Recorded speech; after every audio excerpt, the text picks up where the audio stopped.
In 1914, Sir Ernest Shackleton and his 27 brave crew members set sail on the Endurance, only to be trapped in the merciless ice of Antarctica for over 500 days.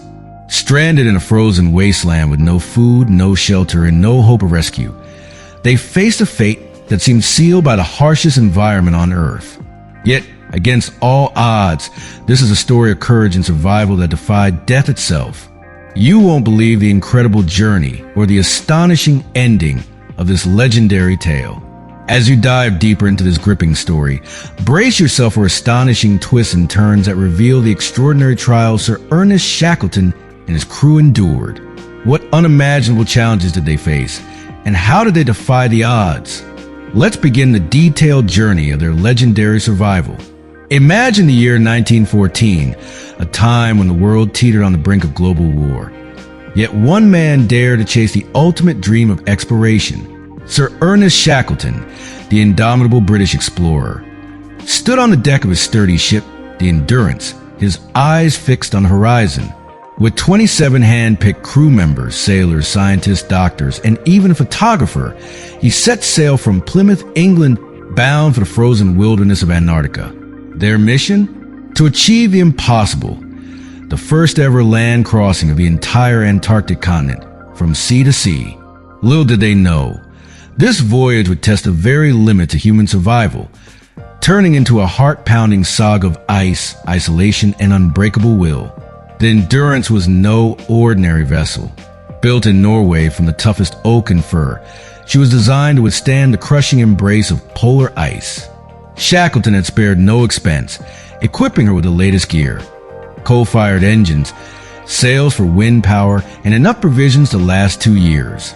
The crew was a motley band of adventurers. Frank Wild, the steadfast second-in-command, Tom Crean, the rugged Irish seaman with a history of polar exploits, and even a stowaway cat named Mrs. Chippy, who became the ship's mascot. As they departed Buenos Aires in October 1914, after a brief stop for supplies, the air buzzed with excitement. Shackleton's rallying cry echoed. Men wanted for a hazardous journey. Low wages, bitter cold, long hours of complete darkness. Safe return doubtful. Honor and recognition in event of success. They had answered the call, ready to etch their names in history. But Antarctica, that vast, unforgiving white desert, had its own sinister plans. The ship pushed southward into the Weddell Sea, a treacherous body of water known for its thick pack ice that could trap vessels like flies in amber. By December 1914, the Endurance encountered the first signs of trouble. Floating ice floes that grew denser with each passing day. Shackleton ordered the ship to weave through the labyrinth, but the ice was relentless. On January 19, 1915, disaster struck. The Endurance became hopelessly wedged in a vise of solid ice, miles thick and unyielding. The crew watched in horror as the ship groaned under pressure, her hull creaking like a living thing in agony. They were trapped, adrift in a frozen sea that stretched endlessly in every direction. Days turned into weeks, and weeks into months. The ice pack carried the ship northward at a snail's pace, but escape seemed impossible. Shackleton, ever the leader, kept morale high. He organized games on the ice. Football matches under the pale Antarctic sun, where men slipped and laughed amid the danger. They celebrated birthdays with meager feasts, sang songs by lantern light, and even held a dog sled race to distract from the creeping dread. But beneath the surface, tension simmered. The temperatures plummeted to minus 30 degrees Fahrenheit. Winds howled like banshees, and blizzards buried the ship in snowdrifts. Food supplies meant for the land journey were rationed carefully. Seal meat, penguin stew, and hush, a thick porridge of pemmican and biscuits. As winter descended in May 1915, the real nightmare began. The ice, under immense pressure from the shifting pack, started to squeeze the Endurance with terrifying force. Timber splintered like matchsticks. The deck buckled and warped. The crew pumped water furiously as leaks sprang up, but it was a losing battle. Shackleton's journal entries grew grim. The ship is being twisted and distorted. She is like a living creature fighting for her life. One fateful night in October 1915, after 9 agonizing months of entrapment, the ice delivered its fatal blow with a deafening crack that echoed across the frozen expanse. The Endurance was crushed. Her bow rose skyward. Her stern plunged into the icy depths. The men scrambled to salvage what they could: tents, sleeping bags, sledges, and 3 lifeboats named after their benefactors, the James Caird, Dudley Docker, and Stancomb Wills. As the ship slipped beneath the ice on November 21st, 1915, Shackleton stood resolute, his voice steady. "She's gone, boys. Let's make camp." Now, 28 men, including Shackleton, were marooned on a drifting ice floe, hundreds of miles from the nearest land, with no ship, limited food, and the Antarctic summer fleeting. The floe was their precarious home, a floating island of ice that cracked and shifted without warning, threatening to dump them into the lethal waters below. They named their camp Ocean Camp, ironic nod to their watery prison. Survival became a daily war against the elements. They hunted seals and penguins for meat and blubber fuel, but starvation loomed. Scurvy whispered threats as fresh food dwindled. The dogs, vital for pulling sledges, were a heartbreaking necessity.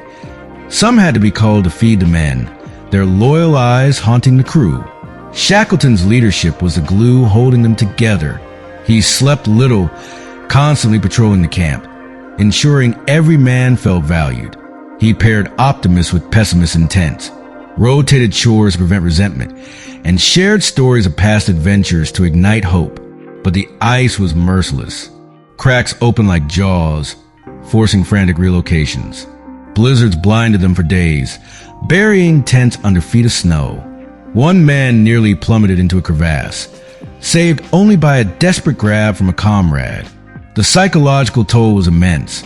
Isolation bred doubt. The endless white horizon mocked their dreams. Yet Shackleton pressed on, planning their escape. When the ice began to break up in the spring of 1915 to 1916, he ordered a march toward open water, hauling the heavy lifeboats over jagged ice ridges. It was backbreaking toil. Each step sank into snow. Sledge runners snagged on pressure ridges as tall as houses. After days of exhaustion, they covered mere miles, their bodies battered, spirits frayed. Finally, in April 1916, after 5 months on the drifting ice, a lead of open water appeared. The men launched the lifeboats into the churning sea, battling massive waves that threatened to swamp them. For 7 harrowing days, they rowed and sailed through storms, their hands blistered and frozen, faces caked in salt and ice. Hypothermia set in. Men hallucinated from fatigue. One boat nearly capsized in a gale, its occupants clinging to the gunwales as icy water flooded in. Miraculously, they sighted land, Elephant Island, a desolate, wind-swept rock rising from the ocean like a forgotten tombstone. On April 15, 1916, they staggered ashore, their feet touching solid ground for the first time in 497 days. But joy was short-lived. Elephant Island was uninhabited, barren, with no vegetation, only penguins and seals for company. Blizzards hammered the beach, and their camp, dubbed Cape Wild, was a miserable huddle of upturned boats and stone walls. Here they were, 22 men left behind as Shackleton prepared his boldest move yet. With supplies critically low and no rescue in sight, he selected 5 companions for a desperate gamble. Sailing the James Caird, a mere 22-foot lifeboat, across 800 miles of the Drake Passage, the most violent ocean on Earth, to reach the whaling stations of South Georgia Island. As they reinforced the boat with scavenged wood and canvas, the crew bid farewell, knowing this could be their last hope. Shackleton's parting words rang out, "I will return for you. Hold on." The boat slipped into the raging sea on April 24th, 1916, vanishing into mist, leaving the others to face an uncertain fate on the frozen shore. What horrors awaited Shackleton and his small crew in the open boat? Would the men on Elephant Island survive the endless wait? The twists of survival were just beginning. The horizon swallowed the James Caird as Sir Ernest Shackleton and his 5 companions vanished into the maw of the Drake Passage on April 24th, 1916.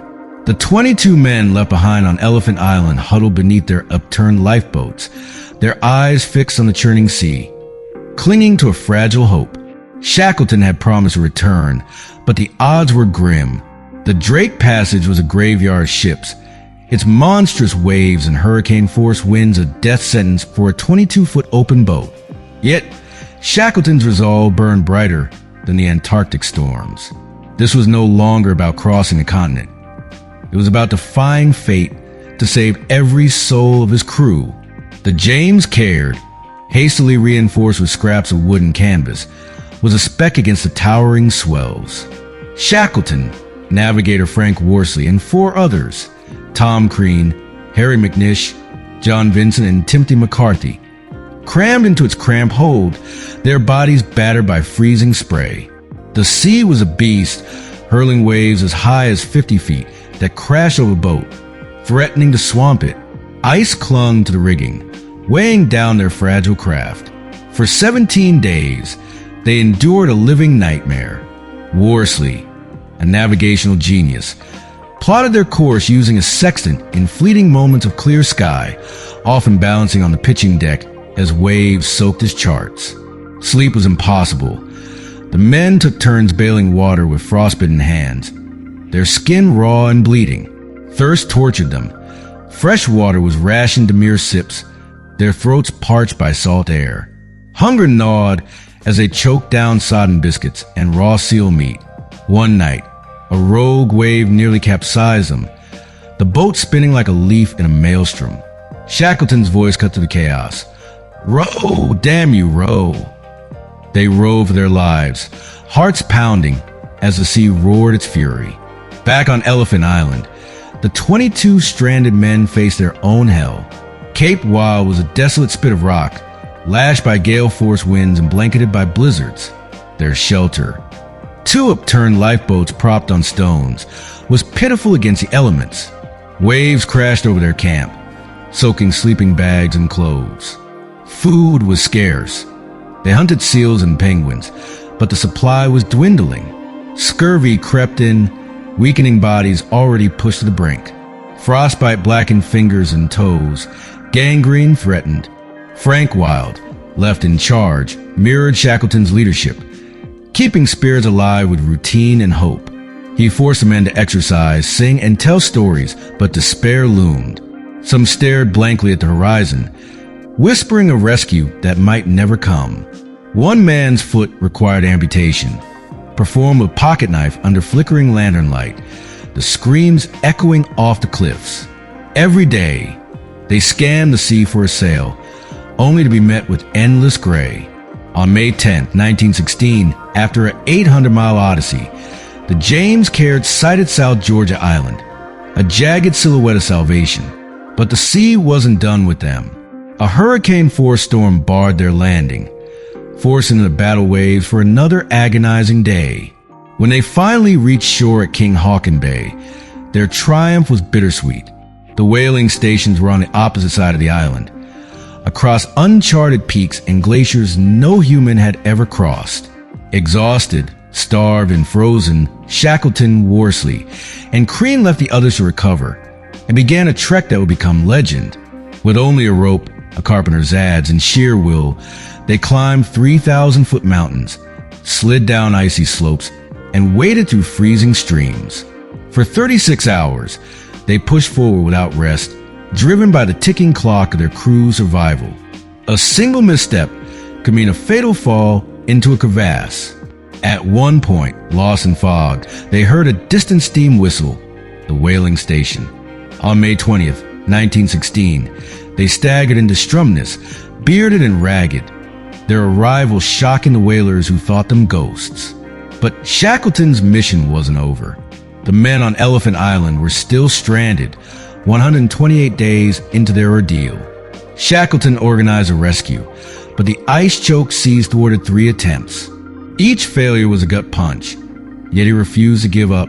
He secured the Chilean steamer Yelcho, and on August 30th, 1916, he sailed back to Elephant Island. As the ship broke through the fog, Shackleton stood at the bow, counting figures on the shore. 1, 2, 3, all 22 men alive. The crew erupted in cheers as they boarded, some weeping, others too weak to stand. Shackleton had kept his promise against impossible odds. The Endurance expedition became a monument to human endurance. Shackleton never crossed Antarctica, but he achieved something greater. Not a single life was lost. In 2022, the wreck of the Endurance was found, preserved 10,000 feet below the Weddell Sea, a silent testament to their saga. Shackleton, buried on South Georgia, left a legacy etched in ice, a story of courage, sacrifice, and a leader who turned despair into triumph.